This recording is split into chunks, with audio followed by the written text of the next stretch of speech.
A deranged man fatally stabbed a Staten Island grandmother just a block from her home Monday afternoon and then cradled the dying woman's body until police arrived, authorities said. Dante Moore, 27, repeatedly knifed Gita Howie, 63, in her face and chest, then slashed a neighbor who rushed outside to help, cop sources said. Police said Moore lives a few blocks from where Howie was knifed at Bemont Avenue and Bemont Court in Randall Manor, but they believe she and her alleged killer were strangers. Moore suffered from bouts of rage, and had been hospitalized for abusing the drug angel dust, two of his sisters told the Daily News.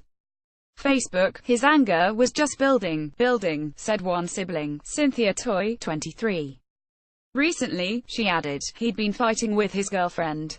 He's just so stubborn, he thinks he has it under control, but we've seen him snap plenty of times. He'll put holes in the wall.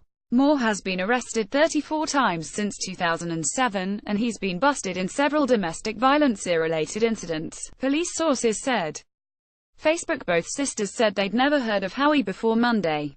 Neighborhood resident Mark Long said he heard screaming about 2:15 p.m., and went outside, where he encountered a horrific sight.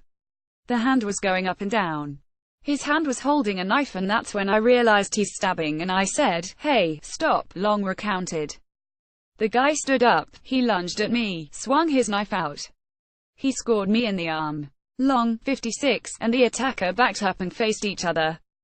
All I could think about is keeping his attention away from the woman. I just kept asking him, "What's going on? What are you doing? Why are you hurting her?" Long said. He didn't really say anything to me at first, and finally he said, She cheated with everyone, and I didn't really know what that meant. That's when Moore dropped his knife, crouched down behind Howie and held her," Long said. He just bent over and put his arms around her, and he just stayed there until police and the ambulance showed up, Long said. Ken Murray, New York Daily News. At one point, he was trying to cradle her with her head in his lap. Medics took Howie to Richmond University Medical Center, where she died about an hour later. Charges against him were pending. Howie's stunned relatives mourned at her home Monday night. "It's just a rough situation," said son-in-law Daniel Fatsina. "She was an amazing woman. She loved her granddaughter." Fatsina suspects Moore was trying to rob Howie because she was returning from the bank. Ken Murray, New York Daily News. Howie worked as a lab technician, and was getting ready to start a new job in New Jersey, he said.